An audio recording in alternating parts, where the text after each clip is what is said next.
আল্লাহ পাক বলেন, বান্দারে কোরআন মাজিদ নাজিল করে দিলাম, কোরআন দেওয়ার মাধ্যমে তোকে আমি জান্নাতের পথ জাহান্নামের পথ দুটোই দেখিয়ে দিয়েছি। আমি তোকে এমন একটা ধর্ম উপহার দিয়েছি, এমন একটা জীবন ব্যবস্থা উপহার দিলাম, এর থেকে দামি উন্নত নীতিমালা, এর চেয়ে বেশি উৎকৃষ্ট মানের কথা পৃথিবীর কোন ধর্ম দর্শন তোমাকে দিতে পারবে না। পৃথিবীর সবচেয়ে অথেন্টিক নির্ভরযোগ্য ধর্ম নীতিগুলা আমি কোরআনের মধ্যে দিয়া তোমার জীবনকে ধন্য করে দিয়েছি। আল্লাহর নবী সাল্লাল্লাহু আলাইহি সাল্লামকে জীবন্ত কোরআনের বাস্তব নমুনা হিসেবে আল্লাহ পাক পাঠালেন। কোরআন হচ্ছে থিওরিক্যাল একটা কিতাব। আল্লাহ রাসূলকে আল্লাহ প্র্যাকটিক্যাল করাবার জন্য মানুষকে হাতে খড়ি করে ধর্ম যেন শিখাতে পারেন, আল্লাহর নবী মানুষকে সব শিখালেন। চিন্তা করা যায় না, আল্লাহর হাবিব সাহাবায়ে কেরামদেরকে বাথরুমে যাওয়া থেকে শুরু করে রাষ্ট্র পরিচালনা পর্যন্ত সকল নীতিমালা হাতে ধরে শিখিয়ে দিয়েছেন। জোরে কোন সুবহানাল্লাহ। এমন কোন জিনিস নাই যা নবীজি শিখালেন না। আল্লাহর হাবিব সাহাবায়ে কেরামদেরকে লক্ষ্য করে বললেন, সাহাবীরা, ইন্নামা আনা বুইস্তু মুআল্লিমা, এই পৃথিবীতে আমি ছাত্র হয়ে আসিনি, তামাম পৃথিবীর মানবতার শিক্ষক রূপে আল্লাহ পাক জমিনের মধ্যে আমাকে পাঠিয়ে দিয়েছে। একদিক থেকে আমি মুহাম্মদ সাল্লাল্লাহু আলাইহি সাল্লাম হলাম শিক্ষক, অন্য দিক থেকে কেন প্রেরণ করা হলো শোনো, বুইস্তু লিউতাম্মিমা মাকারিমাল আখলাক, আমাকে পাঠিয়ে দেওয়া হয়েছে আচরণ আখলাকের পূর্ণতা পৌঁছে দেওয়ার জন্য। পৃথিবীর মধ্যে শ্রেষ্ঠ আচরণ মানুষের কেমন হতে পারে, মানুষকে প্র্যাকটিক্যাল নমুনা দেখায় দেওয়ার জন্য আল্লাহ পাক এই পৃথিবীর মধ্যে আমাকে পাঠিয়ে দিয়েছে। ও যুবকেরা আমার, এই কথাগুলো অনেক যুবকরাও জানে না, অনেক যুবকরা বুঝতেও চায় না। তারা ধর্মটাকে শুধুমাত্র নামাজ, রোজা, হজ, যাকাত, কালিমা, তাসবিহ, তাহলিলের মধ্যে সীমাবদ্ধ করে দিয়েছে। জানা কোরআন মাজিদ আল্লাহ সুবহানাহু ওয়া তাআলা বলে দিয়েছেন, কুল ইন কুনতুম তুহিব্বুনাল্লাহ ফাত্তাবিউনি ইউহিব্বুকুমুল্লাহ ওয়া ইয়াগফির লাকুম যুনুবাকুম ওয়াল্লাহু গফুরুর রহিম। ভাইরা আমার, আল্লাহ পাক বলেন, নবীজি আপনি মানুষদেরকে বলে দেন, ইন কুনতুম তুহিব্বুনাল্লাহ, যদি তোমরা আল্লাহকে ভালোবাসার দাবিদার হয়ে থাকো, তাহলে সেই ভালোবাসার প্রমাণ দিতে হবে ফাত্তাবিউনি, আমি নবীকে অনুসরণ অনুকরণ করার মাধ্যমে। জোরে বলেন সুবহানাল্লাহ। ভাইরা আমার, এই কথা বলতে তো আমার কোনো দ্বিধা নাই।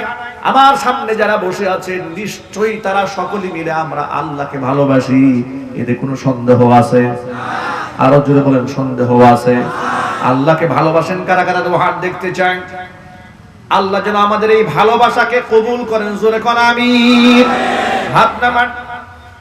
আল্লাহ পাক বলেন, নবীজি মানুষদেরকে আপনি বলে দেন, যারা আমি আল্লাহকে ভালোবাসে, আমার ভালোবাসার নমুনা প্রদর্শন যদি করতে চায়, আমার ভালোবাসার নমুনা প্রদর্শন হচ্ছে আপনি নবী মুহাম্মদ সাল্লাল্লাহু আলাইহি ওয়াসাল্লামের অনুসরণ। আমার কোরআনকে যে মানে সেই ব্যক্তি আমাকে মানে, আমার রাসূলের সুন্নাহকে যে মানে সে আমার রাসূলকে মানে। হুজুর বলেন, মান আহাব্বা সুন্নতি ফাকাদ আহাব্বানি ওয়া মান আহাব্বানি কানা মাই ফিল জান্নাহ। হুজুর বলেন, যে ব্যক্তি আমার রাসূল, আমি রাসূলের সুন্নাহকে ভালোবাসে, সেই ব্যক্তি আমি রাসূলকেই ভালোবাসে। সুবহানাল্লাহ বলতে ইচ্ছে করলো না?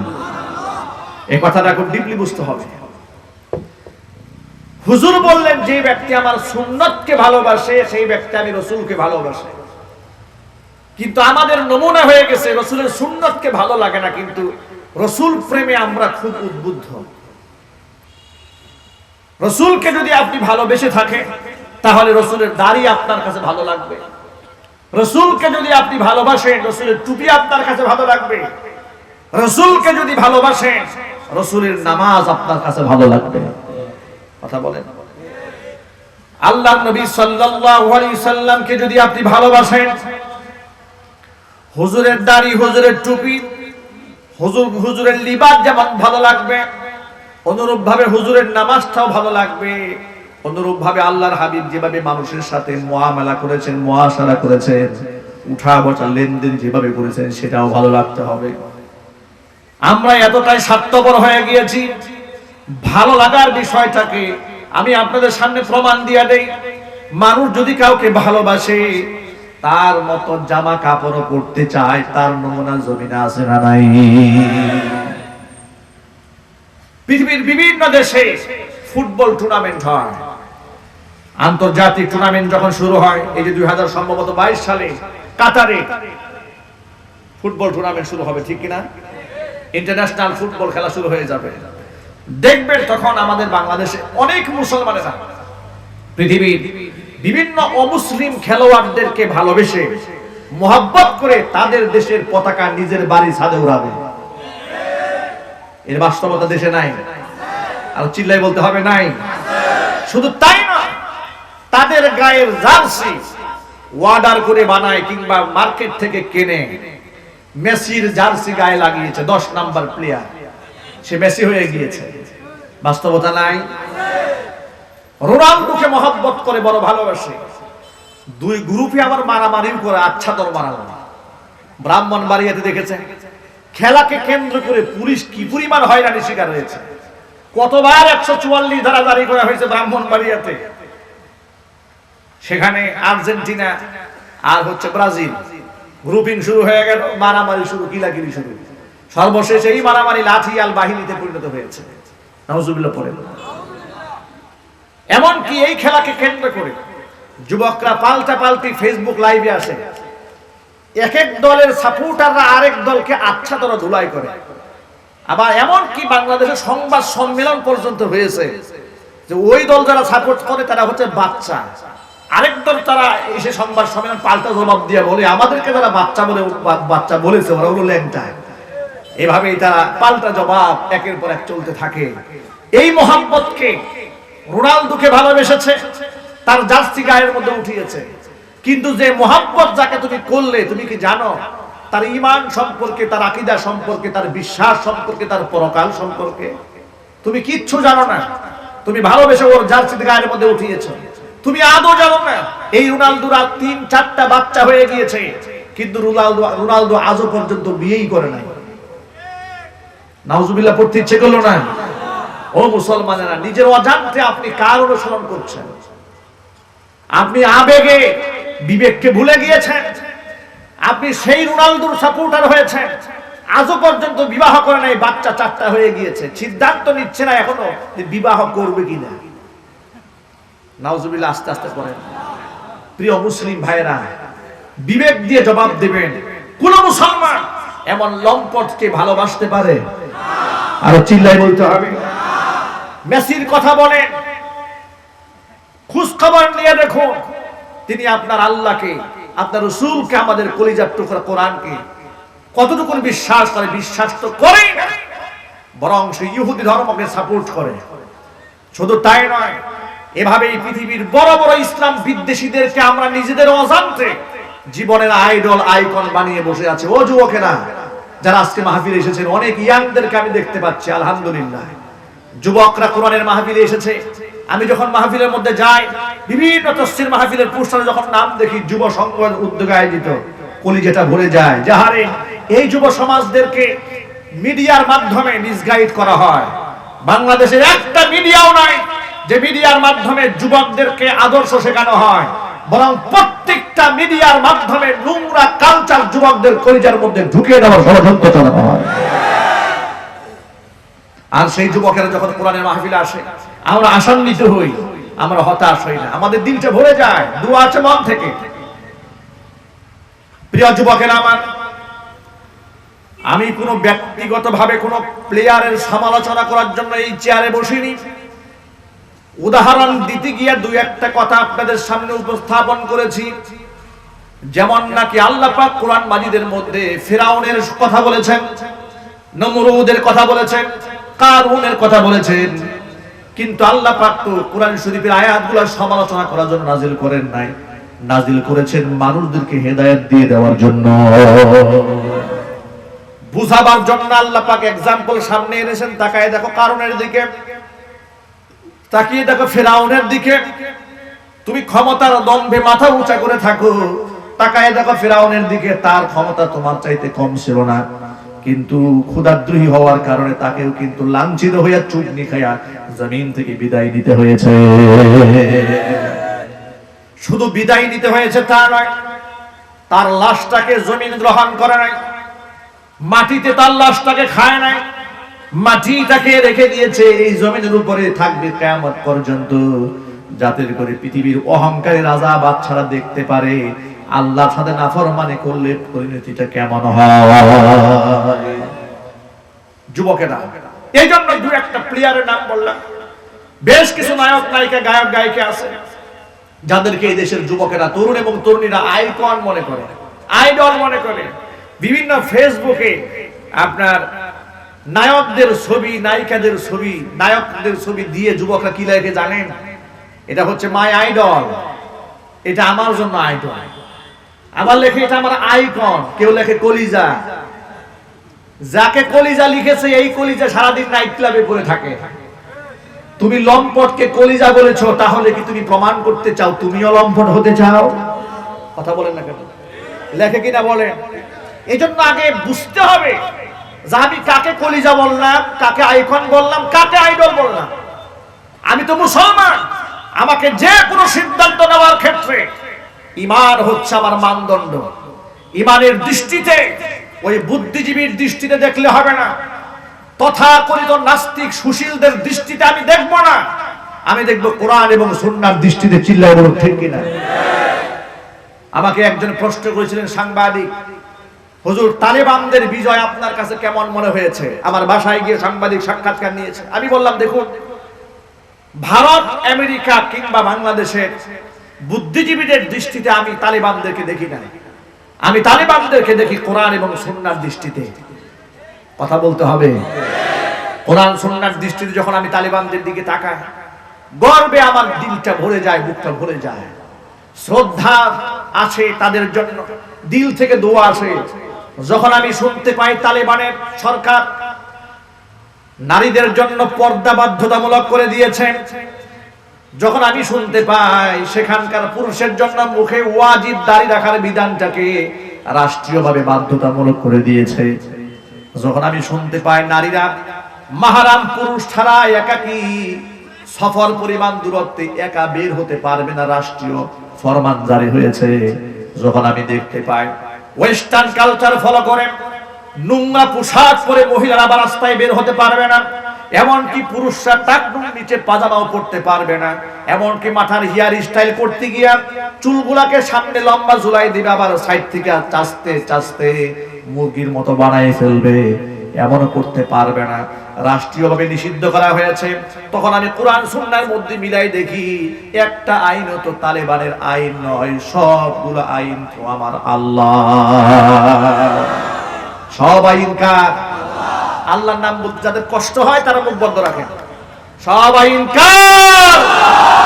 তাহলে এজ এ মুসলিম হিসেবে যখন আমি দেখি আমার কোন দিনী ভাই তার স্টেটে, তার দেশে, তার প্রদেশে আল্লাহর আইন, আল্লাহর বিধান মান্য করছে, আল্লাহর বিধান দিয়ে দেশ সমাজ রাষ্ট্র চালাচ্ছে, এদিকে আমি বেজার হব না খুশি হব?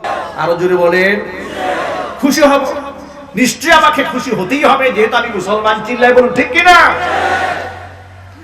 অযুবকেরা আমার, আমি যে মেসেজটা আপনাদের সামনে দিতে চেয়েছি সেটা হলো, আমি আপনাকে প্রথম দেখব কোরআন সুন্নাহর দৃষ্টিতে। তারা আমাকে যখন সাংবাদিক প্রশ্ন করলেন তখন বললাম যে ভাই, কোরআন সুন্নাহর দৃষ্টিতে যখন আমি আফগানের দিকে তাকাই দিলটা আনন্দে ভরে যায়। অনুরূপ ভাবে আমি আমার ভাইদেরকে বলছি, ভাইরা আমার, মা বোনেরা আমার, আল্লাহ রাব্বুল আমিন যেন কোরআন দিয়ে এই সমাজ পরিচালনা করার তৌফিক এই দেশের দায়িত্বশীলদেরকে দান করেন। জোরে জোরে বলেন আমিন। আমরাও তো স্বপ্ন দেখতে পারি এদেশের অধিকাংশ রাজনীতিবিদ মুসলমান। কথা বলেন, এদেশের অধিকাংশ রাজনীতিবিদ কি? তারা কোরআন বিশ্বাস করে না, আল্লাহ বিশ্বাস করে না, পরকাল বিশ্বাস করে না, কিন্তু তারা পারে না। কেন জানেন?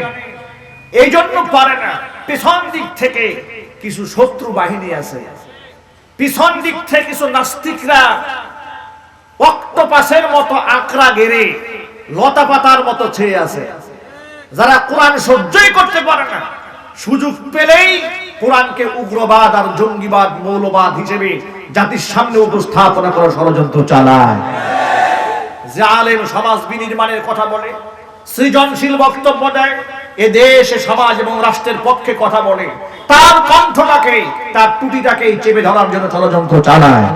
তার নামে হাজারো মিথ্যা প্রপাগান্ডা চালিয়ে মানুষের সামনে তাকে লাঞ্ছিত অপমানিত করার জন্য হাজারো ষড়যন্ত্র চালানো হয়। চিল্লাই বলে ঠিক কিনা?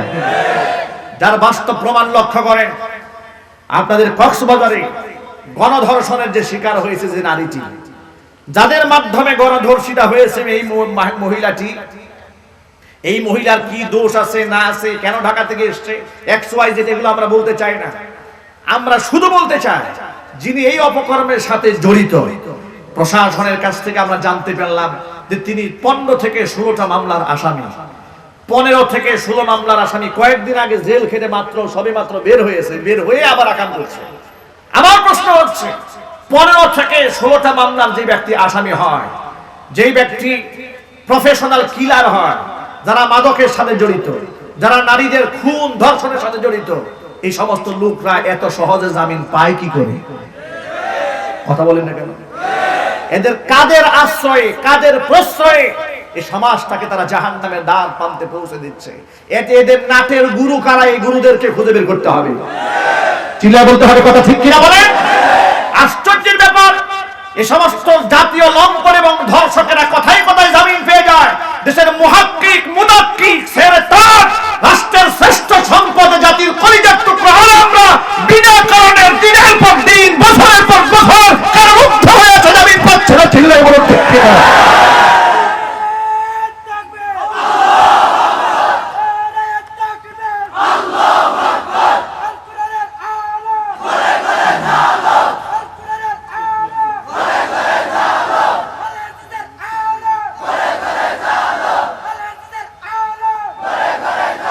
আমার প্রিয় বন্ধুগণ, আমরা সহজ ভাষায় বলি, অপরাধী যিনি হবেন তার সাজা আমরা চাই, অপরাধী জামিন পাক এটা আমরা কেউ চাই না। জোরে বলেন ঠিক কিনা? ইতোমধ্যে এই দাজ্জাল গ্রেফতার হয়েছে, আলহামদুলিল্লাহ। প্রশাসনকে আমরা ধন্যবাদ জানাই। আমরা বলি ও যেন আর জামিন না পায়। যারা গণধর্ষণ করে এরা কি জামিন যোগ্য অপরাধ করেছে নাকি ব্রাশ ফায়ার হওয়ার উপযুক্ত হয়েছে? কোরআন বলে দিয়েছে এর হত্যা করা, কতল করা। টেকনাফ থেকে তেতুলিয়া, রঘুরসা থেকে পাথুরিয়া পর্যন্ত একটা একটা ধর্ষক যদি ধরা হয় আর রাষ্ট্রীয়ভাবে কোরআনী ফয়সালা কার্যকর করা হয়, আল্লাহর কসম 12 ব্যাটারির টর্চ লাইট দিয়ে ধর্ষক খুঁজে পাওয়া যাবে না। আমরা চাই, এজন্য আমরা আশান্বিত, আমরা আশাবাদী, সমাজ যারা বিনির্মাণ করেন আল্লাহ পাক যেন কোরআন সুন্নাহ অনুযায়ী তাদের সমাজ বিনির্মাণ করার তৌফিক দান করেন। জোরে জোরে কোন আমিন। ও যুবকেরা আমার, এজন্য মূল কথায় ফিরে আসি। আমাদের আইকন, আমাদের আইডল, আমাদের অনুসৃত ব্যক্তি, আমরা যাকে অনুসরণ করব তিনি হচ্ছেন বিশ্বনবী মুহাম্মদুর রাসূলুল্লাহ সাল্লাল্লাহু আলাইহি ওয়াসাল্লাম। কোরআন বলে দিয়েছেন, লাকাদ কানা লাকুম ফি রাসূলিল্লাহি উসওয়াতুন হাসানাতুল লিমান কানা ইয়ারজুল্লাহা ওয়াল ইয়াউমাল আখির ওয়া যাকারাল্লাহা কাসীরা। আমার রাসূলের মধ্যে তোমাদের জন্য রয়েছে উত্তম আদর্শ। অনুসরণ যদি করতে মনে চায়, হেয়ার স্টাইল করো, রাসূলকে দেখে করো। মুখের দাড়ি কোন স্টাইল করবা? আল্লাহ নবী সাল্লাল্লাহু আলাইহি সাল্লামকে দেখে দাড়িটা রেখে দাও।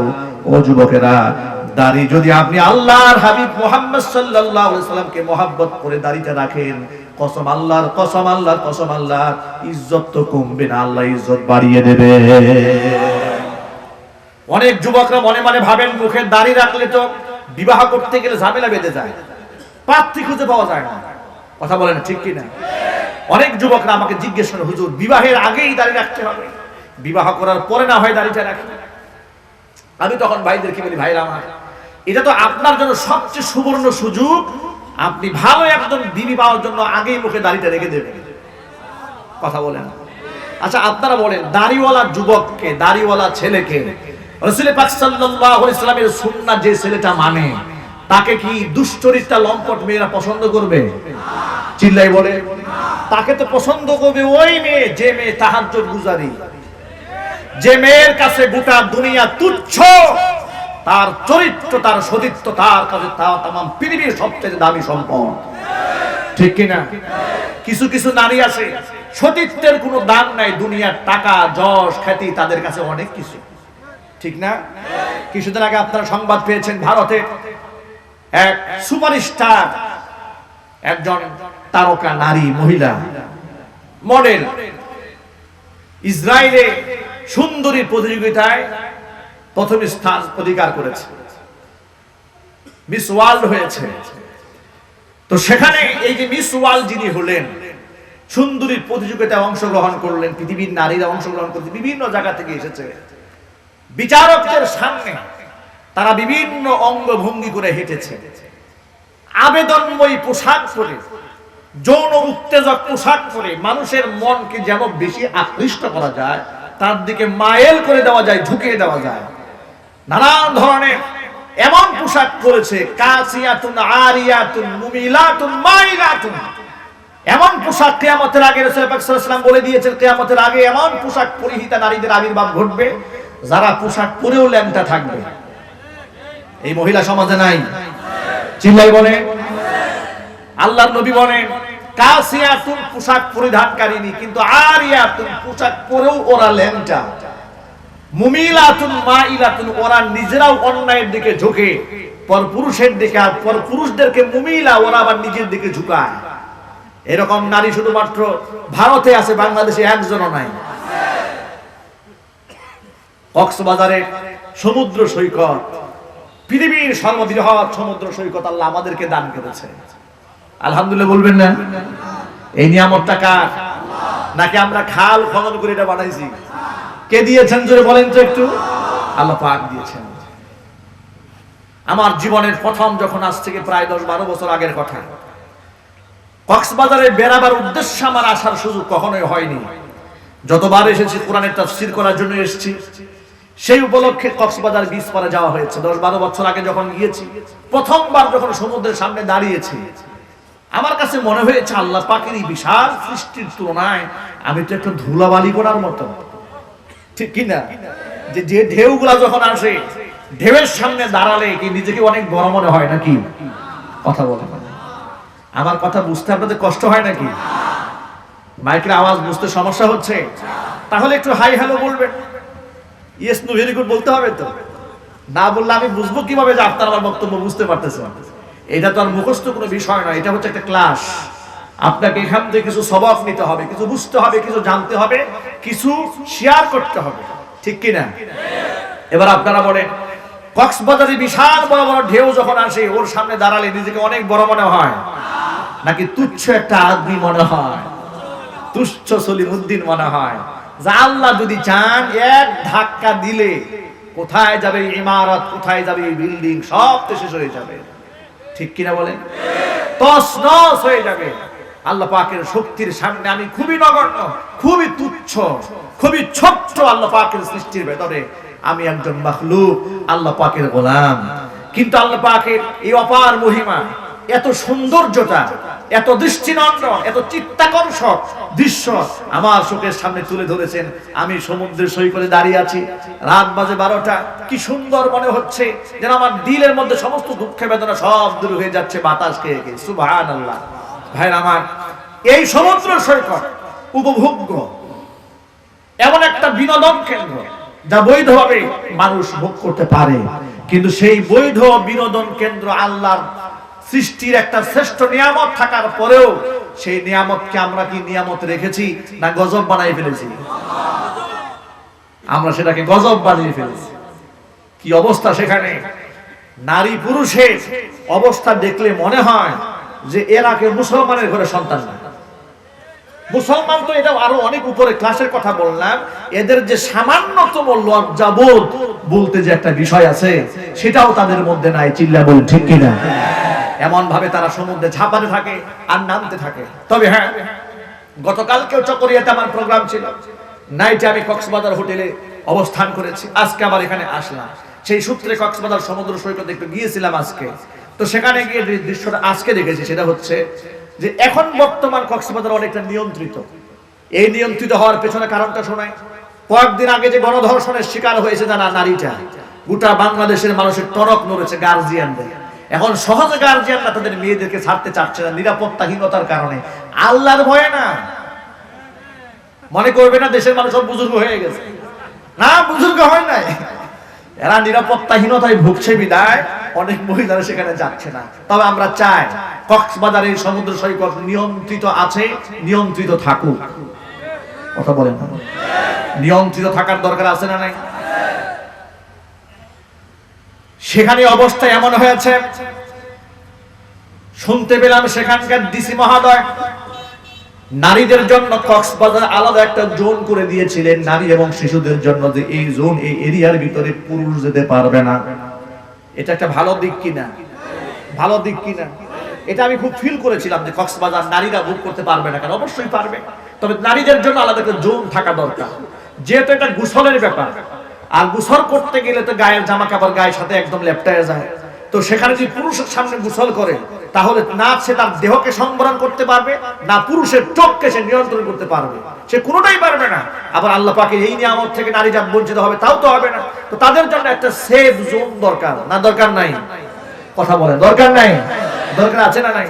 কিন্তু এই সেফ জোন তারা করেও ছিল, কিন্তু কিছুদিনের মধ্যে আবার পরের দিন শুনতে পেলাম যে সেফ জোন করার পরে দেশের তথাকথিত কিছু নেটিজেন তারা নাকি খুব প্রতিবাদ জানিয়েছে যে না, নারীদের জন্য আলাদা জোন থাকলে কেমন হবে। অনেক কাপলরা তো বিবাহের পরে হানিমুন করতে যায়, সেখানে তাদের একসাথে ঝাঁপাইতে হয়। দেখেন তাদের মেজাজের মধ্যে কোন শয়তান ঢুকেছে। আমার প্রশ্ন হচ্ছে, স্বামী স্ত্রী যদি তুমি হও, একসাথে ঝাঁপাতে পারো, তোমার অধিকার রয়েছে, রাইট রয়েছে, কিন্তু তুমি আমার যুক্তি দিয়ে বলো তোমার স্ত্রীকে হাজার পুরুষের সামনে আবেদনময়ী করে পানিতে শরীর ভিজিয়ে অসংখ্য লঙ্ঘনের সামনে খোলামেলা উপস্থাপন করার মতো নোংরামি সভ্যতা তোমার কেসে গিয়েছে। কথা বলেন ঠিক কিনা? এগুলো তো বোঝা দরকার। বিবেকবান মানুষ যারা তারা এগুলো নিয়ে ভাবে, এই দেশ নিয়ে ভাবে, সমাজ নিয়ে ভাবে, কালচার নিয়ে ভাবে। আমি আমার সকল ভাইদেরকে বলি, ভাইরা আমার, মা বোনেরা আমার, আপনাদের মনে হিট করার জন্য, মনে আঘাত দেওয়ার জন্য, কষ্ট দেওয়ার জন্য কোনো কথা বলি না। ওয়াল্লাহি ওয়া রাব্বিল কাবা, কাবা রবের কসম, আল্লাহ নবী সাল্লাল্লাহু আলাইহি ওয়াসাল্লাম বলে দিয়েছেন, কিয়ামতের আগে এমন কিছু নারীর আবির্ভাব ঘটবে পৃথিবীতে, যে সমস্ত নারীরা কাসিয়াতুন আরিয়াতুন, পোশাক পরিধান করার পরেও তারা ল্যাংটা থাকবে। আছে না নাই? শুধু তাই নয়, মুমিলাতুন, নিজেরা অন্যকে নিজের প্রতি আকৃষ্ট করবে, মাইলাতুন, নিজেও অন্যের প্রতি আকৃষ্ট হবে। এই বাস্তবতা সমাজে আছে না নাই? আছে। যুবকেরা, মায়েরা, বোনেরা, মনে রাখবেন, যুবকরা হচ্ছে নবী মুহাম্মদ সাল্লাল্লাহু আলাইহি ওয়াসাল্লামের আদর্শের সৈনিক। আমার মা বোনরা হচ্ছে মা আয়েশা সিদ্দিকা রাদিয়াল্লাহু তাআলা আনহার আদর্শের সৈনিক, খাদিজাতুল কুবরা রাদিয়াল্লাহু তাআলা আনহার আদর্শের সৈনিক, ফাতেমাতুজ জাহরা রাদিয়াল্লাহু তাআলা আনহার আদর্শের সৈনিক। ঠিক কি না? আয়েশা রাদিয়াল্লাহু তাআলা আনহার ছোট্ট একটা ঘটনা শোনাই আপনাদেরকে। কোরআন কারীমের মধ্যে পর্দার আয়াত যখন নাযিল হয়ে গেল, আল্লাহ সুবহানাহু ওয়া তাআলা যখন জানাই দিলেন, নারী আর পুরুষের মাঝখানে একটা পার্টিশন আল্লাহ পাক যখন ঢেলে দিয়েছেন, যে নারীরা পুরুষের সামনে যেতে পারবে না, পুরুষরা নারীর সামনে যেতে পারবে না, বেগানা নারী পুরুষের একসাথে বসতেও পারবে না, আড্ডাও দিতে পারবে না, কাজও করতে পারবে না। কোন নারীর কাছে যদি পুরুষের কিছু চাওয়ার হয়, তাহলে পর্দার আড়াল থেকে সেটা চেয়ে নেবে। কোরআন মাজিদ আল্লাহ ঘোষণা দিয়ে বলে দিলেন, ওয়া ইযা সাআলতুমুহুন্না মাতাআন ফাসআলুহুন্না মিন ওয়ারাই হিজাব। ও নবী পত্নীগণ, ইযা সাআলতুমুহুন্না, নবী পত্নীগণের কাছে, ও সাহাবীরা, তোমরা তোমাদের যদি কিছু চাওয়ার প্রয়োজন হয় নবীর স্ত্রীদের সামনাসামনি যাওয়া যাবে না। ফাসআলুহুন্না মিন ওয়ারাই হিজাব, এটা তোমরা নবীর স্ত্রীগণের কাছ থেকে চেয়ে নিবা পর্দার আড়াল থেকে। ভাইরা, আপনাদেরকে একটা ছোট্ট প্রশ্ন করি, সহজ প্রশ্ন, জবাব দিবেন সবাই। নবীর স্ত্রীগণ আমাদের কি হন? মাশাআল্লাহ। আমি জানি এই প্রশ্নের জবাবটা আপনারা দিতে পারবেন, আলহামদুলিল্লাহ। নবীর স্ত্রীগণ এই উম্মতের মা হন। উম্মতের কি হন? মা হন। আল্লাহ পাক সাহাবীদেরকে বললেন যে নবী পত্নীগণের সামনে তোমরা যাবে না। এখন আপনারা বলেন সাহাবায়ে কেরাম তাদের মন মানসিকতা, মেজাজ এবং মননশীলতা আমাদের চাইতে অনেক খারাপ ছিল নাকি? হ্যাঁ, আমাদের সাথে খারাপ ছিল। কিছু লোকেরা যুক্তি দিয়া বলে যে হুজুররা এত পর্দার ব্যাপারে কড়াকড়ি করেন কেন? আমাদের মন তো খারাপ না, মন তো আমাদের অনেক ভালো। আমরা একসাথে নারী পুরুষ চাকরি করি, আমাদের মনে কোনো রকম ফিল হয় না। আমরা যে একসাথে ঘষাঘষি করি, ধাক্কাধাক্কি করি, কোনো অসুবিধাই হয় না আমাদের। হুজুররা এত কড়াকড়ি করেন কেন? পর্দার ব্যাপারে এত গুরুত্ব আরোপ করেন কেন? মৌলবাদ চক্রান্ত তারা চালায় কেন সমাজের ভেতরে? এই কথা বলার মতো বুদ্ধিজীবী দেশে নাই। কথা বলে না, নাই। টকশোতে বসে বসে সুকৌশলে ইসলামী সংস্কৃতির বিরুদ্ধে কথা বলেন। যেমন উদাহরণ দিয়ে বলি, বাংলাদেশের নারীবাদী যাদেরকে বলা হয়, একটা একটা করে নাম বলা যাবে। এই সমস্ত নারীবাদী যেমন খুশি কবির, এরপরে সুলতানা কামাল, এই ধরনের কিছু নারী আছে না, কপালের মধ্যে লাল ফোঁটা দেওয়া, জীবনে এদের মাথায় কাপড় দেখবেন না, দেখবেন যে এক সাইড থেকে কাপড় ফেলে দিয়েছে। এরা টেলিভিশন টকশোতে বসে বসে নারীবাদের সংজ্ঞা বানায়। বাঙালি নারী কারা? যারা শাড়িতে বাঙালি নারী সংজ্ঞা বানিয়েছে।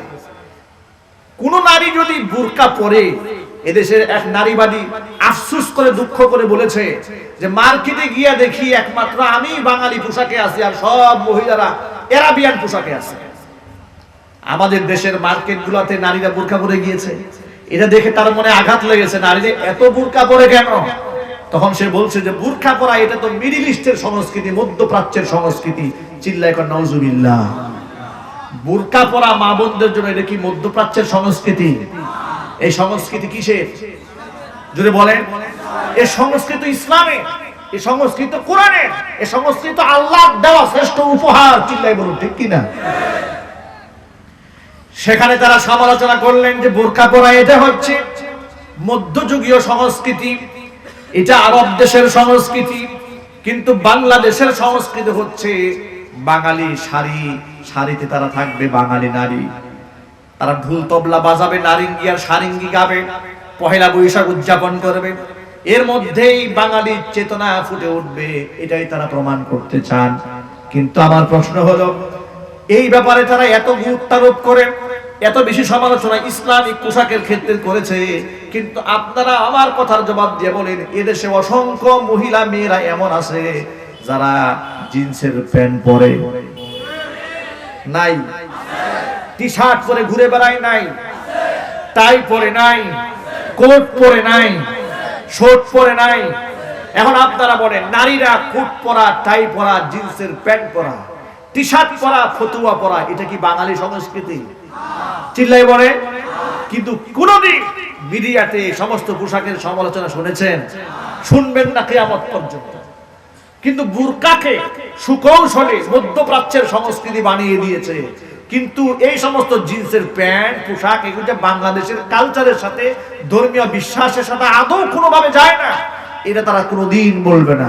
আসলে সংস্কৃতিকে, জাতির মানুষের ইসলামের সংস্কৃতি কিংবা ধর্মের সংস্কৃতি কিংবা দেশের সংস্কৃতি, কোন সংস্কৃতি তাদেরকে প্রচার করার উদ্দেশ্য নয়। তাদের উদ্দেশ্য একটা, সুকৌশলে ইসলামকে ধ্বংস করা। ঠিক কিনা? কিন্তু এই সমস্ত কথায় মাইকের আওয়াজ বাহিরে যাচ্ছে, মা বোনদেরকে বলছি, খবরদার মায়েরা বোনেরা কান দিবেন না। কান দিলে কি হবে শোনেন। গত সপ্তাহখানেক আগে ঢাকা শহরের এক মহিলা রাস্তা দিয়ে যাচ্ছিল, কানের মধ্যে ছিল সোনার দুল। কানের দুল যখন কানের মধ্যে ছিল, ছিনতাইকারীরা সোনার লোভে ছিনতাই করেছে। কানের দুল টান দিয়ে নিয়ে নিয়েছে, সাথে দুল তো চলেই গেছে, কানটা ছিঁড়ে গিয়েছে। এটা নিয়ে আমি বক্তব্য করে বলেছিলাম, এই নারী অন্তত পক্ষে যদি আল্লাহর দেওয়া বিধান মানত, তাহলে তার জান এবং মাল দুটোই আল্লাহ হেফাজত করতেন, ঠিক কিনা? কিন্তু না, তিনি আলেমদের কথা, আল্লাহর কথা, কোরআনের কথা মান্য করেন নাই বিধায় খসিরাত দুনিয়া ওয়াল আখিরা, ওর দুনিয়াও শেষ, ওর আখিরাতও শেষ, এর জানও শেষ, ওর মালও শেষ।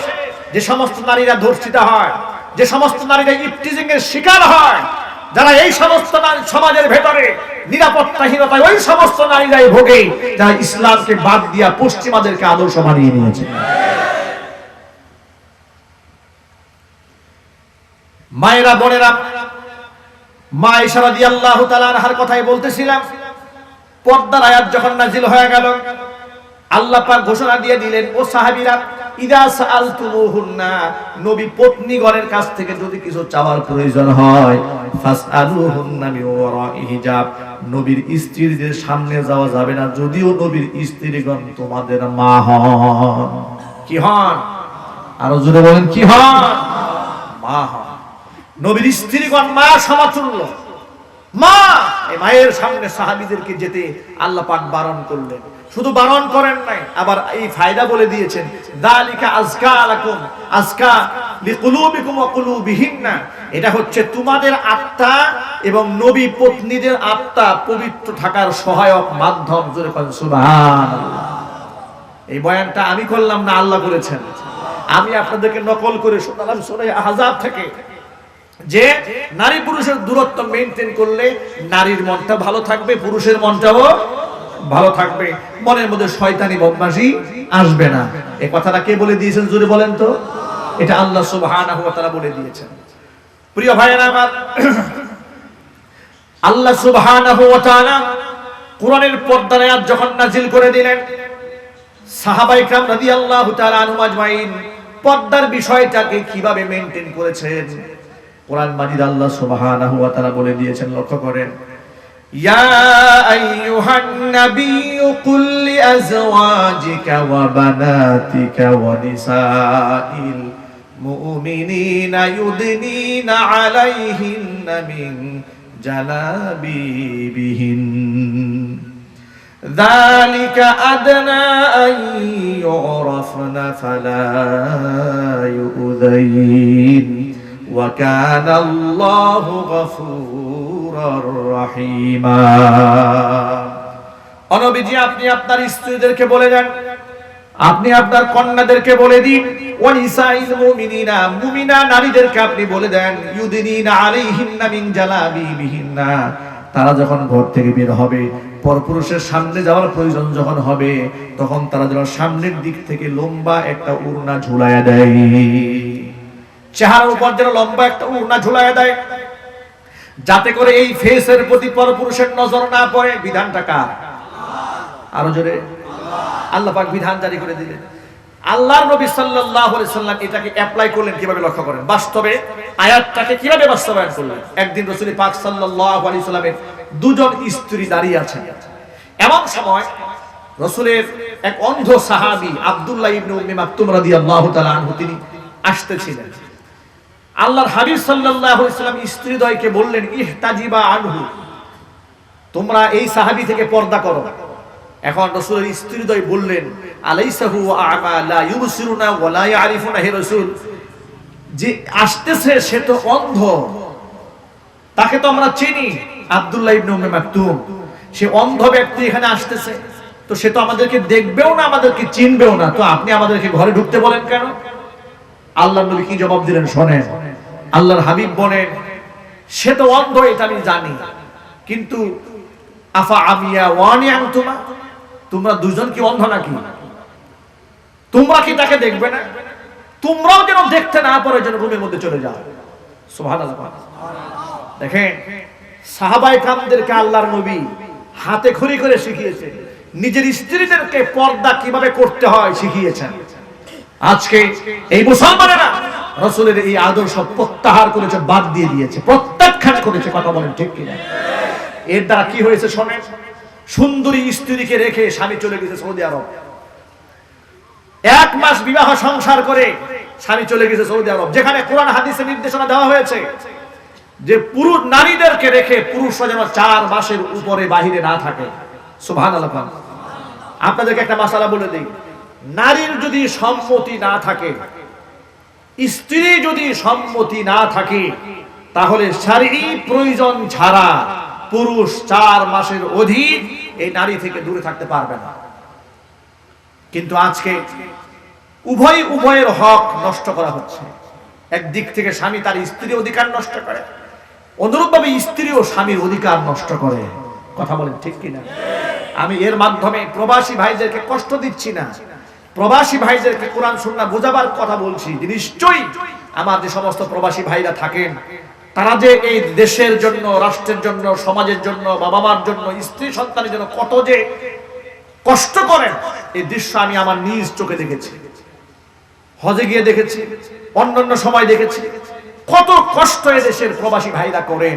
কিন্তু এই প্রবাসী ভাইরা বাংলাদেশের জন্য বিদেশি রেমিটেন্স এই বছর যারা প্রবাসী ভাইরা যা পাঠিয়েছে, বাংলাদেশের ইতিহাসের সর্বোচ্চ রেমিটেন্স এই বছর তারা পাঠিয়েছে। আল্লাহু আকবার বলেন। তাদের এই প্রবাসী ভাইদের রেমিটেন্সের মাধ্যমে দেশ এগিয়ে যাচ্ছে। কিন্তু সেই প্রবাসীরাই কিন্তু আমার দেশের এয়ারপোর্টের মধ্যে সবচেয়ে বেশি লাঞ্ছিত হয়। ঠিক কিনা বলেন? সবচেয়ে বেশি কষ্ট পান তারা। কয়েকদিন আগে দেখেছি কিছু প্রবাসী ভাইরা বড় বড় ব্রিফকেস গুলা কাঁধে করে নিজেরা নিয়ে আসতেছে। তাদেরকে কিছু ভাইরা জিজ্ঞেস করলেন যে ভাই আপনি এত বড় বস্তা কাঁধে নিয়েছেন কেন? ট্রলি পান নাই? বলে ভাই ট্রলি মলি কিচ্ছু নাই। তাহলে যারা এত বড় রেমিটেন্স যোদ্ধা, যারা দেশকে যারা এগিয়ে নিয়ে যাচ্ছে, এত বড় অর্থনৈতিক ক্রাইসিস মোমেন্টে দেশকে যারা সাহায্য করছে, রাষ্ট্রীয়ভাবে কিন্তু তাদেরকে আমরা মূল্যায়ন করতে পারি না। জোরে বলেন ঠিক কিনা? দায়িত্বশীলদেরকে বলবো বিষয়টি ডিপলি চিন্তা করেন। নিশ্চয়ই যিনি আপনার উপর অবদান রাখে তার সুযোগ সুবিধার প্রতি লক্ষ্য রাখা, এটা হচ্ছে তার হক। কথা বলুন ঠিক কিনা? এবার মাসআলায় চলে আসেন। আল্লাহ পাক দায়িত্বশীলদেরকে দায়িত্ব পালন করার তৌফিক দান করেন। মাসআলায় চলে আসেন, সেটা হলো এই, কোন স্বামী তার স্ত্রী থেকে 4 মাসের উপরে বেশি দিন থাকতে পারবে না। ওমর ফারুক রাদিয়াল্লাহু তাআলা আনহু তার নিজের সন্তানকে, তার মেয়েকে হাফসা রাদিয়াল্লাহু তাআলা আনহা রাসূলের স্ত্রী, জানতে চেয়েছেন, নিজে জিজ্ঞেস করেছেন, হাফসা একজন নারী তার স্বামী থেকে কোনদিন স্বাভাবিকভাবে আলাদা থাকতে পারে? বলেছে 4 মাসের উপরে নয়।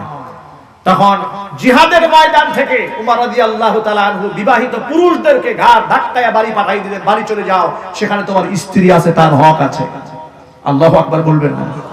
ইসলাম কত সুন্দর দেখেছেন, আমাদের জীবন দর্শনটা কতটা বাস্তবসম্মত, কতটা বিজ্ঞানসম্মত, কতটা আমাদের তবিয়তের সাথে, খিলকাতের সাথে, ফিতরতের সাথে, সৃষ্টির সাথে কতটা সামঞ্জস্যপূর্ণ। কিন্তু সেক্ষেত্রে আমরা উভয় হককে লঙ্ঘন করেছি। কথা বলেন ঠিক কিনা? একদম তরুণী একটা মেয়েকে বিবাহ করেছে, সবে মাত্র তার 19 বছর বয়স, স্বামী বিদেশ চলে গেছে, 10 বছরে বাড়ি আসে না। আরে কপাল পুরা, এরকম নাই? যদি বলতে হবে নাই, 5-7 বছর আসে না, ক্যারিয়ার করতেছে, ক্যারিয়ার করতে করতে আর বিবিও এই দেশ থেকে নতুন ক্যারিয়ার শুরু করছে। ঠিক কিনা? তুমি তোমার ওইদিকে ক্যারিয়ার করবা, এদিকে আরেকজন আরেক ক্যারিয়ার করে ফেলবে। এই জন্য উভয়ের হকের প্রতি গুরুত্ব আরোপ করতে হবে। যদি বলেন ঠিক কিনা? কেউ যেন কারো দায়িত্ব অবহেলা না করে। 1 নাম্বার কথা এটা। এলো কয় নাম্বার কথা? 1 নাম্বার। আর 2 নম্বর কথা হলো এই, স্ত্রীকে মহাব্বত করে বিদেশ থেকে অনেক কিছু পাঠিয়েছে, অনেক সোনা দানা হীরা গহনা জহরত সব দিয়েছে, কিন্তু বউটা পর্দা করে কিনা, নামাজ পড়ে কিনা, পর পুরুষ থেকে জানতে চেয়েছেন বাড়িতে স্ত্রী আছে, বলে হ্যাঁ, বাড়ি চলে যাও, বাড়ি পাঠিয়ে দিয়েছেন। বিশ্ব নবীর আখলাকের দিকে তাকান।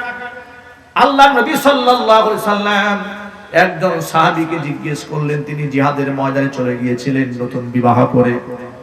জিজ্ঞেস করলেন বাড়িতে কে আছে? হে রাসূল, বাড়িতে আমার নববধূ আছে। তাই নাকি? বাড়ি চলে যাও, জিহাদের ময়দানে তোমার থাকতে হবে না, তুমি বাড়ি চলে যাও, তোমার স্ত্রীর হক আছে। আল্লাহু আকবার। আহারে রাহমাতুল লিল আলামিন, পৃথিবীতে তার চেয়ে উত্তম নমুনা, উত্তম আদর্শ আর কে দেখাতে পেরেছে? যুবকেরা স্ত্রীদের হকটাকে আদায় করেন, তাদের পর্দার বিষয়ে গুরুত্ব আরোপ করেন। বিভিন্ন জায়গায় যে সমস্ত অ্যান্ড্রয়েড সেটের মাধ্যমে যে সমস্ত নোংরামি আর বেহায়াপনা ছড়িয়ে পড়েছে, ইমো, মেসেঞ্জার, এগুলো আছে না নাই? জোরে বলেন আছে। এগুলোর মাধ্যমে সমস্ত নোংরামি ছড়িয়ে যাচ্ছে। আমি আমার সকল ভাই, মা, বোন সকলকে বলছি, উম্মুল মুমিনিন মা আয়েশা রাদিয়াল্লাহু তাআলা আনহার দিকে তাকান, ফাতিমাতুজ জাহরার দিকে তাকান, খাদিজাতুল কুবরার দিকে তাকান। কারণ আমরা তো পরকাল বিশ্বাস করি, আমাদের জান্নাত আছে, জাহান্নাম আছে, আছে না নাই? পর্দার আয়াতটা যখন নাযিল হয়ে গেল, আল্লাহর নবী প্র্যাকটিক্যাল সাহাবীদেরকে এভাবে বুঝালেন, নিজে বুঝালেন তার স্ত্রীদেরকে, তোমাদের কেউ অন্ধ সাহাবী যদিও দেখতে না পায়, কিন্তু তোমরা তো দেখতে পাও, তোমরাও দেখতে পারবা না, রুমে চলে যাও। ফাতেমাতুজ জাহরা রাদিয়াল্লাহু তাআলা আনহা ইন্তিকালের সময় স্বামীকে ডাক দিয়ে বলেন, প্রাণের স্বামী আমার, রাতের আধারে যদি আমার মৃত্যু হয়ে যায়, রাতের আধারে অনেক হাক ডাক করে, বেশি মানুষ ডাকাবার কোনো প্রয়োজন নাই, আপনি আমাকে গোসল দিয়া কবরের মধ্যে মাদফন করে দিবেন, অল্প সংখ্যক মানুষ নিয়ে লম্বা একটা চাদর দিয়ে আমার লাশটাকে ঢেকে দেবেন, যাতে করে এই পৃথিবীর কোনো মানুষ আন্দাজও করতে না পারে নবীর মেয়ে ফাতেমা দেখতে এতটুকু লম্বা আর এতটুকু মোটা ছিল। সুবহানাল্লাহ। এভাবে তারা পর্দার গুরুত্ব দিয়েছে। উম্মুল মুমিনিন মা আয়েশা রাদিয়াল্লাহু তাআলা আনহা তিনি বলেন যে আমার ঘরে যে হুজরাখানায় রাসূলের ইন্তেকাল হয়েছে, আমার স্বামী রাসূল পাক সাল্লাল্লাহু আলাইহি সাল্লাম তাকে আমার ঘরের মধ্যে হুজরাখানায় তাকে কবর দেওয়া হয়েছে। আপনারা দেখেছেন না রাসূলের রওজা? কথা বলেন, দেখেন নাই? হজে গিয়েছেন কারা কারা? হাত দেখি, এখানে হজে গিয়েছেন কারা কারা? এই অল্প সংখ্যক মানুষ হজে গিয়েছে। আল্লাহ পাক হজ তো অনেকেরই ফরজ হয়ে যায় অল্প বয়সে, কিন্তু সহজে যেতে চায় না, ঠিক কিনা বলে? আমি প্লেনে এক যাত্রীর সাথে আমার দেখা হয়েছিল, অনেক অর্থ সম্পদের বিত্ত বৈভবের মালিক। জিজ্ঞেস করলাম, ভাই আপনি হজ করেন না কেন? বলে, হুজুর হজ তো করবো, এখন ইয়াং মানুষ তো, আমার কিছু মিশন আছে। কি মিশন? আমি ইউরোপ আমেরিকা ভ্রমণ করব। তো হজ করে তো ইউরোপে গিয়ে কোনো লাভ নাই। দেখেন কি শয়তান তারা ধরছে। সে আমাকে বোঝায় যে ইউরোপে গেলে যদি হজ করি তো ইউরোপে গিয়ে এত কোনো লাভ নাই। তো কোন ধরনের লাভ চিন্তা করে যে এই জন্য হজ করার আগে আগে ইউরোপ যাব, সেখানে গিয়ে আমোদ প্রমোদ যা করা সব করব, এরপরে হজ করে এসে মুসল্লির সাথে বাংলাদেশ চলে আসবে। কত প্ল্যান তার মাথায়, নাউজুবিল্লাহ পড়ে। এই ব্যক্তির হজ কপালে আছে, কোনো গ্যারান্টি আছে? চিল্লায় বলেন আছে। কথাটা কেন বলেছি? হজ কিংবা উমরায় যারা গিয়েছেন তারা রাসূলের রওজা দেখেছে, যে ছোট্ট রওজার এরিয়াটা, এটাই হচ্ছে রাসূলের ঘর। মা আয়েশা সিদ্দিকা রাদিয়াল্লাহু তাআলা আনহা এই হুজরাখানায় থাকতেন। রাসূলের ইন্তেকালের পর রাসূলকে সেখানে শুয়াই দেওয়া হয়েছে। এরপর হযরত আবু বকর সিদ্দিক রাদিয়াল্লাহু তাআলা আনহু, তার ইন্তেকালের পরে আবু বকরকে সেখানে শোয়ানো হলো। আর যতটুকু জায়গা আছে, আর একজন মানুষ ইন্তেকাল করলে সেখানে শোয়ানো যাবে, দুজন শোয়া শেষ। হুজরাখানা তো এত ছোট্ট রাসূলের হুজরা। মা আয়েশা রাদিয়াল্লাহু তাআলা আনহা বলতেন যে রাসূল সাল্লাল্লাহু আলাইহি সাল্লাম যখন ঘরের মধ্যে তাহাজ্জুদের নামাজ পড়তেন, রাসূলের মাথা অনেক সময় আমার পায়ের মধ্যে লেগে যেত। আল্লাহু আকবার। রাসূল পাক সাল্লাল্লাহু আলাইহি ওয়াসাল্লামের মাথাটা আমার পায়ের সাথে লাগতো। এত আট-সাত একটা জায়গার মধ্যে রাসূলের জিন্দেগিটা কেটেছে। আল্লাহু আকবার। আমাদের কত বিলাসবহুল জীবন, আমাদের কত তামান্না, কত কামনা, কত বাসনা আমাদের। এখানে অনেক ভাইরা আছেন সমাজের খুব গরিব মানুষ, তারা মনে মনে ভাবেন যাহারে আল্লাহ বোধহয় আমাকে একদম ভালোবাসে না, আমাকে আল্লাহ টাকা দেয় না, পয়সা দেয় না, সুখ দেয় না, শান্তি দেয় না, আছে না নাই? তাদের জন্য ছোট্ট একটা কথা বলি, কষ্ট পাচ্ছেন নাকি আপনারা? আল্লাহর নবী সাল্লাল্লাহু আলাইহি ওয়াসাল্লাম বলে দিয়েছেন, আল্লাহর হাবিব সাল্লাল্লাহু আলাইহি ওয়াসাল্লাম বলেন, আল্লাহুম্মা আহিনি মিসকিনা ওয়া আমিতনি মিসকিনা ওয়াহশুরনি ফি যুমরাতিল মাসাকিন ইয়াউমাল কিয়ামাহ। রব্বুল আলামিন, তুমি আমাকে দুনিয়াতে যতদিন বাঁচিয়ে রাখবে, রাজা বাদশা বানিয়ে বাঁচিয়ে রেখো না, তুমি আমাকে ফকির মিসকিন হিসেবে বাঁচিয়ে রেখো। ও আমি তিনি মিসকিনা, এই পৃথিবী থেকে যখন তুমি আমাকে উঠায় নিবা, রাজা বাদশা বানায় উঠায় নিও না, রব্বুল আলামিন তুমি আমাকে মিসকিন হিসেবে জমিন থেকে উঠিয়ে নিও। 3 নাম্বার, ওয়াহশুরনি ফি যুমরাতিল মাসাকিন ইয়াউমাল কিয়ামা, কিয়ামতের মাঠে তুমি এই গরীবদের মাঝে আল্লাহ গরীবদের সাথে আমাকে হাসরের ময়দানে উঠাইয়া দিও। সুবহানাল্লাহ। গরীবদের সাথে আল্লাহ নবী হাসর চেয়েছেন, ধনীদের সাথে চান নাই, ধনী হয়ে বাঁচতেও চান নাই, ধনী হয়ে মরতেও চান নাই, ধনীদের সাথে হাসরও চান নাই। আল্লাহ নবী গরীব হয়ে বাঁচতে চেয়েছেন, গরীব হয়ে মরতে চেয়েছেন, এমনকি হাসরের মাঠে গরীবদের সাথে হাসর চেয়েছেন। আল্লাহু আকবার বলেন। ভাইরা, মায়েশা রাদিয়াল্লাহু তাআলা আনহার হুজরাখানার কথাই বলছিলাম, খুব আরসান জায়গা। আল্লাহ নবীর ইন্তেকাল হয়ে গেল, তাকে কবরে মাদফুন করা হলো। মা আয়েশা রাদিয়াল্লাহু তাআলা আনহার শোয়ার জায়গা আরো ছোট্ট হয়ে গেল। এরপরে তার বাবা আবু বকর সিদ্দিক রাদিয়াল্লাহু তাআলা আনহু যখন মারা গেলেন, হুজুরের পাশে তাকেও দাফন করা হলো, জায়গাটা আরো ছোট্ট হয়ে গেল। এরপরে হযরত উমর রাদিয়াল্লাহু তাআলা আনহু যখন মারা গেলেন, ওমর ফারুক রাদিয়াল্লাহু তাআলা আনহু শহীদ হয়েছেন। ফজরের নামাজরত অবস্থায় পেটের মধ্যে ছুরি ঢুকিয়ে দিয়েছে মুনাফিক, রক্ত বের হয়েছে। শহীদ হয়ে যাওয়ার আগে আমিরুল মুমিনিন ওমর ফারুক রাদিয়াল্লাহু তাআলা আনহু মায়েশা রাদিয়াল্লাহু তাআলা আনহার কাছে সাহাবীদের একটা কাফেলা পাঠালেন, বললেন মায়েশার কাছে গিয়ে জানতে চাও যে তার হুজরাখানায় নবীজির সাথে তার বন্ধু আবু বকরের সাথে আমি উমরকে শোয়ার জন্য তিনি একটু জায়গা দিবেন নাকি। আল্লাহু আকবার।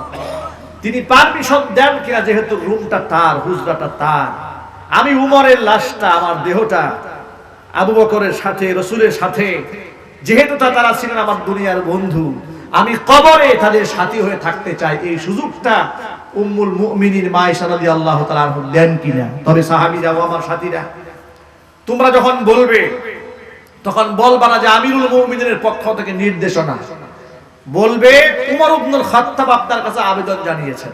আবার বলে দিলেন শোনো, পারমিশন যদি তোমরা পাও, এরপরে এই পারমিশন যথেষ্ট নয়।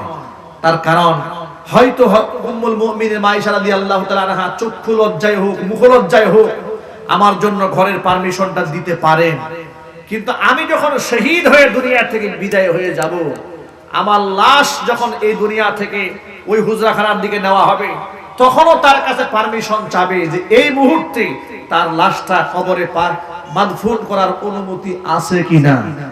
আমার ইন্তেকালের পরে, আমার শাহাদাতের পরে যদি মা আয়েশা পারমিশন দেন, ওটাই হলো আসল পারমিশন। আল্লাহু আকবার। দেখেছেন একটা বাদশা, কত বড় ক্ষমতাধর ব্যক্তি হযরত উমর, যিনি শত সহস্র কিলোমিটার দূরের সাহাবীদেরকে মসজিদে নববীর মিম্বারে দাঁড়িয়ে সতর্ক করতে জানেন। আল্লাহ পাক তার আধ্যাত্মিক ক্ষমতা এত বাড়িয়ে দিয়েছিলেন। জোরে বলেন আল্লাহু আকবার।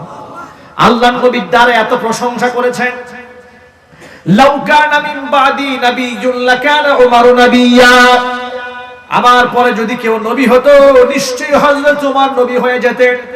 কিন্তু যেহেতু আমাদের নবীর পরে আর কোনো নবী নাই, এই জন্য হযরত উমর নবী হতে পারেন নাই। আপনারা বলেন তো আমাদের নবীর পরে নবী আছে? আরো জোরে। আমাদের নবীর পরে আর কোনো নবী আছে? আমার রাসূলের পরে আর কোনো রাসূল আছে? আল্লাহর নবী শেষ নবী, বিশ্ব নবী, আখির নবী, তারপরে আর কোনো রাসূল নাই, তারপরে আর কোনো পয়গম্বর নাই। মা আয়েশা রাদিয়াল্লাহু তাআলা আনহা ঠিক অনুরূপভাবে পারমিশন দিয়ে দিলেন। ওমর রাদিয়াল্লাহু তাআলা আনহু বললেন এই পারমিশন যথেষ্ট নয়, আমি শহীদ হয়ে আগে এরপরে দেখবা পারমিশন দেয় কিনা। যদি পারমিশন দেয় তাহলে হুজরাখানায় শোয়াবে, পারমিশন যদি না দেয় আমাকে জান্নাতুল বাকি কবরস্থানে শোয়াই দেবে। নিরহংকার এক বাদশা ছিলেন হযরতে ওমর ফারুক রাদিয়াল্লাহু তাআলা আনহু। তিনি যে রাস্তায় হাঁটতেন সে রাস্তায় শয়তানও হাঁটতো না। মা আয়েশা রাদিয়াল্লাহু তাআলা আনহা হযরত উমরকে পারমিশন দিয়ে দিলেন। শহীদ হয়ে যাওয়ার পরে হুজরাখানায় তাকে শোয়াই দেওয়ার সুযোগ করে দিলেন। তিনি বলেন আমার মনে বড় আশা ছিল এই জায়গাটার মধ্যে আমি আয়েশা শুব, কিন্তু যেখানে হযরত উমর আমার কাছে একটা দাবি জানিয়েছেন আমি তার দাবি ফিরিয়ে দিতে পারি নাই। হযরতে রাসূল পাক সাল্লাল্লাহু আলাইহি ওয়াসাল্লাম শোয়ানো হলো, তার কিছুটা অদূরেই পায়ের কাছে আবু বকরকে শোয়ানো হয়েছে। তার পায়ের কাছে হযরত উমরকে শোয়ানো হয়েছে। তিনজন সাথীকে আল্লাহ পাক এক মাকবারার মধ্যে থাকার সুযোগ করে দিয়েছেন। এবার আমি যে পয়েন্টটা কোড আউট করার জন্য, ফাইন্ড আউট করার জন্য এতগুলো ঘটনা আপনাদের সামনে উপস্থাপন করেছি, সেটা হলো পর্দার ব্যাপারে সাহাবায়ে কেরামের গুরুত্ব কেমন ছিল। মা আয়েশা রাদিয়াল্লাহু তাআলা আনহা বলেন, আমার হুজরাখানায় আমার বাবার দেহ যখন মাদফুন করা হয়েছে, তখন যখন আমি হুজরাখানায় ঢুকতাম, অনেক সময় আমি স্বাভাবিক শরীরে থাকতাম, মাথার মধ্যে অনেক সময় কাপড় থাকতো না। ভাইরা আপনারা বলেন, নিজের ঘরের মধ্যে নিজ গৃহে কোন নারী যদি মাথায় কাপড় ছাড়া থাকে অসুবিধা আছে? কথা বলে না, আছে? আমার মায়েরা বোনেরা, যেখানে তার নিজের ঘর, সেখানে তিনি খোলামেলা চলতে পারেন, যেখানে পরপুরুষের নজর দেওয়ার কোনো সুযোগ নাই, সেখানে থাকতে পারে। মা আয়েশা রাদিয়াল্লাহু তাআলা আনহা বলেন, আমার হুজরাখানায় যতদিন রাসূল ছিলেন, আমি অনেক সময় মাথার চুল এলোমেলো থাকতো, কাপড় থাকতো না, অসুবিধা হয় নাই। আমার বাবা যখন কবরের মধ্যে শুয়েছেন, তখন আমি অনেক সময় মাথার কাপড় ঠিক রাখতাম না। কিন্তু যেদিন থেকে হযরত উমরকে আমার হুজরাখানায় শোয়ানো হয়েছে, কবর দেওয়া হয়েছে, সেদিন থেকে আমি আমার হুজরাখানায় ঢোকার সময় মাথার কাপড় ঘুমটা ভালো করে দিয়ে তার মধ্যে ঢুকতাম। আল্লাহু আকবার। কারণ আমি হযরত উমরকে সম্মান দিতাম, আমি তাকে শ্রদ্ধা করতাম। তার সম্মানে শহীদ হয়ে যাওয়া হযরত উমরকেও দেখে আমি পর্দা করতাম। আমি জানি তিনি কবরে আছেন, এরপরও আমি আমার মাথার কাপড় ফেলতাম না। জোরে কোন আল্লাহু আকবার। এটা হচ্ছে আমার মা বোনদের জন্য একটা প্রেসক্রিপশন, একটা ঔষধ। ও মায়েরা বোনেরা, ভালো করে শুনেন যে পর্দার ব্যাপারে উম্মুল মুমিনিন মা আয়েশা রাদিয়াল্লাহু তাআলা আনহা এত বেশি গুরুত্ব আরোপ করলেন, মৃত ব্যক্তিদের সামনে কবরে পর্যন্ত মাথার কাপড় সরান নাই। আর আজকে সেখানে আমার মায়েরা বোনেরা জিন্সের প্যান্ট পরে পার্লানিং করে চুলগুলাকে উস্কো খুস্কো করে উড়িয়ে রাস্তা ঘোরার মতো দৌড়াতে থাকে, আর মনে করে যে আমি যে কত দামি হয়ে গেছি। আমি বলি যে সমস্ত মায়েরা বোনেরা ইসলাম ছেড়ে দিয়েছে, তারা তসলিমা নাসরিনের উত্তরসূরি হয়েছে। জোরে বলেন ঠিক কি না? যারা যে সমস্ত পুরুষরা ইসলাম বাদ দিয়েছে, তারা নাস্তিক বেঈমানদের দূষর হয়েছে, তারা ইসলামের সৈনিক হতে পারে না। আমি আমার এতক্ষণের আলোচনার মাধ্যমে যে মেসেজটা আপনাদের সামনে দিতে চেয়েছি, সেটা হলো যে এই পৃথিবীতে আমার জন্য আপনার জন্য আদর্শ বিশ্বনবী মুহাম্মদ রাসূলুল্লাহ সাল্লাল্লাহু আলাইহি ওয়াসাল্লাম যদি দুনিয়াতে সুখে শান্তিতে থাকতে চায়, সমৃদ্ধ জীবন যাপন করতে চায়, দুনিয়াতে এবং আখিরাতে সম্মানিত হতে চায়, তাহলে আমার আপনার জীবন গড়তে হবে বিশ্বনবী মুহাম্মদ রাসূলুল্লাহ সাল্লাল্লাহু আলাইহি ওয়াসাল্লামের জিন্দেগি দেখে। যুবকেরা পারবো না ইনশাআল্লাহ? কোন কোন যুবক পারবেন হাত দেখতে চায়? আল্লাহ পাক যেন আমার ভাইদেরকে কবুল করে। জোরে কোন আমিন, আর জোরে বলুন আমিন। যুবকেরা হাত নামা। যুবকেরা, মুখের দাড়ির ব্যাপারে আমি আপনাদের সামনে কথা বলেছি, নামাজের ব্যাপারে কথা বলেছি। নামাজ হচ্ছে ঈমানের মানদণ্ড, ইসলামের খুঁটি। আস-সালাতু ইমাদুদ্দিন, দ্বীনের খুঁটি, ধর্মের খুঁটি হচ্ছে নামাজ। এই নামাজ কি বাদ দেওয়া যাবে? যদি বলতে হবে বাদ দেওয়া যাবে। এখানে আন-নূর ফাউন্ডেশনের যে সমস্ত যুবকেরা আছেন, সদস্যরা আছেন, সভাপতি, সেক্রেটারি, কোষাধ্যক্ষ, সদস্যবৃন্দ সবাই কি স্টেজে আছে নাকি? কই আছে দেখি? কই আন-নূর ফাউন্ডেশন লোকজন কই? সবাই স্টেজে আসেন। সবাই মেহেরবানি করে একটু আসেন, একটু আমার সামনে আসেন। আসেন, সামনে আসেন। দেখুন, যারা আন-নূর ফাউন্ডেশনের সাথে জড়িত তারা আসেন, স্টেজে আসেন। এই আপনি উঠতেছেন কেন? কি ব্যাপারে? ঘটনা কি? আপনার সদস্য? আচ্ছা, সামনে আসেন। সদস্যদের তারা সামনে আসেন। দেখুন, স্টেজের দিকে একটু আপনারা ভালো করে নজর দেন। এই যুবকগুলোর চেহারাগুলো দেখুন। এই বয়সে এই যে আমার বাম পাশে যে চেহারাগুলো চাঁদের মতো চমকাচ্ছে, আল্লাহু আকবার বলেন। একদম টকবগে যুবক, ইয়াং তরুণ খালিদ বিন ওয়ালিদ রাদিয়াল্লাহু তাআলা আনহুর উত্তরসূরি। কথা বলেন ঠিক কি না? এই সমস্ত যুবকেরা কোরআনের আয়োজন করেছে। এই যুবকরা এই সমাজের নেতৃত্ব দেবে ইনশাআল্লাহ বলেন। এই যুবকরা এই সমাজের ধারক এবং বাহক হবে। যুবকেরা কোরআনের তাফসীর মাহফিল করেছে, ইসলামী মহাসম্মেলন করেছে। আমি যুবকদের কাছ থেকে একটা তাদের কাছ থেকে সবার সামনে একটা স্বীকৃতি দিতে চায়, সেটা হচ্ছে আপনারা তো যেহেতু কোরআনের প্রচারক এবং প্রসারক, ঠিক কিনা? কথা বলেন ঠিক কিনা? তারা এই সমাজের ইসলাম প্রচার করে, এই ফাউন্ডেশন তারা করেছেন ইসলামের প্রচার জন্য। আমি চাই তারা ব্যক্তি জীবনে ইসলামকে লালন করে তারা বুঝিয়ে দিবে আমরা শুধু ফাউন্ডেশন গড়ি নাই, এই ইসলামের ফাউন্ডেশন নিজের মধ্যেও গেড়ে দিয়েছি। কথা বলেন ঠিক কিনা? আজকের পর থেকে এই প্রত্যেকটা ছেলের মুখে দাড়ি থাকবে ইনশাআল্লাহ, এবং 5 ওয়াক্ত নামাজ জামাতের সাথে, 1 ওয়াক্ত নামাজও তারা ছাড়বে না, এবং মুখের দাড়িও আজকের পর থেকে কাটবে না। এটা কি ফাউন্ডেশনের ছেলেরা ওয়াদা করতে পারবে? কারা কারা বলবে? আমি হাত দেখতে চাই। দেখেন, আপনারা রেকর্ড করেন কথাগুলো। তারা ওয়াদা করেছে ইসলামের জন্য, কোরআনের জন্য তারা এই বাজিটা ধরেছে। আল্লাহ পাক আমার ভাইদেরকে কবুল করেন, আমিন। 5 ওয়াক্ত নামাজি বানান, আমিন। দিনদার বানান, আমিন। তাদের জান মাল ইজ্জত আবরু আল্লাহ পাকের কুদরতে হাঁটায় উঠাই দেন, আল্লাহ কবুল করে নেন, আমিন। তাদের পিতামাতার জিন্দেগীর গুনাহ খাতা আল্লাহ মাফ করেন, আমিন। তাদের কামাই রুজিতে আল্লাহ ভরপুর বরকত দান করেন, আমিন। হায়াতে তাইয়্যিবা দান করেন, আমিন। জাতির শ্রেষ্ঠ সন্তান হিসেবে আল্লাহ তাআলা কবুল করেন, আমিন। এখন তাদেরকে অনুসরণ করে নবী মুহাম্মদ সাল্লাল্লাহু আলাইহি সাল্লামের অনুসারী হিসেবে তাদের সাথে তাল মিলিয়ে, তাদের হাতে হাত মিলিয়ে সমাজের মধ্যে ইসলাম প্রচারে ভূমিকা রাখবেন। কারা কারা দুহাত দেখতে চায়? মাশাআল্লাহ, দেখেছেন সবাই ওয়াদা করেছে আপনাদের সাথে। আল্লাহ পাক আপনাদের সকলকে নামাজি বানান, পরহেজগার বানান, দিনদার বানান, ইমানদার বানান, জোরে বলেন আমিন। প্রিয় ভাই এবং বোনেরা, দেশ বিদেশের অসংখ্য ভাইরা এবং বোনেরা বিভিন্ন মাহফিলে এবং মাহফিলের বাহিরে আমাকে বিভিন্ন ব্যাপারে প্রশ্ন করেন না? কোরআন হাদিস এবং ফিকহের কিতাবের রেফারেন্স সহ আমি সেই প্রশ্নের আলোকে একটা কিতাব রচনা করেছি। এই কিতাবগুলো স্টেজে আছে, অল্প কিছু বই আছে, যাদের সুযোগ হয় আপনারা নিয়ে যেতে পারেন। আপনাদেরকে বলি, ইসলাম চির আধুনিক, ঠিক কিনা? ইসলাম কোনোদিন পুরান হবে না, কোরআন হাদিস কোনোদিন পুরান হবে না। সকল যুগের সকল সমস্যার সমাধান কোরআন করে দিতে পারে। আল্লাহু আকবার বলেন।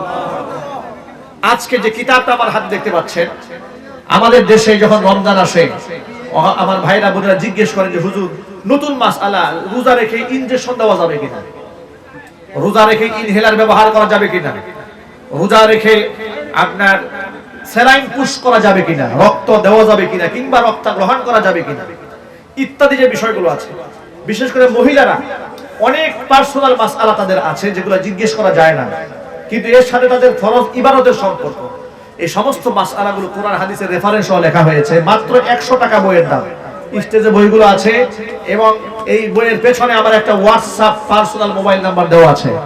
আপনারা ইনশাআল্লাহ নিজেরা পড়ার জন্য, মা বোনদেরকে হাদিয়া দেওয়ার জন্য কিতাবটি কবুল গ্রহণ করতে পারেন। স্টেজে বইগুলো আছে, আমার লোক আছে, আপনারা নিতে পারেন ইনশাআল্লাহ। আল্লাহ তাআলা কবুল করেন, জোরে বলেন আমিন। এই যে আমরা বসেন ভাই, বসে যান। এতক্ষণ বয়ান শুনলেন, আর মাত্র শেষ করব ভাব দেখেছেন উঠে গেলেন, এটা কেমন কথা হলো? বসে যান। সভাপতি সাহেব, অতিথি বৃন্দে কিছু কথা বলবেন?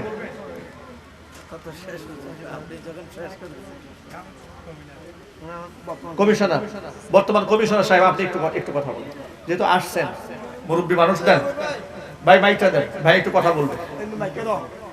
মাইকটা দিয়ে দেন, হ্যান্ড মাইকটা নাই? আসেন দেন।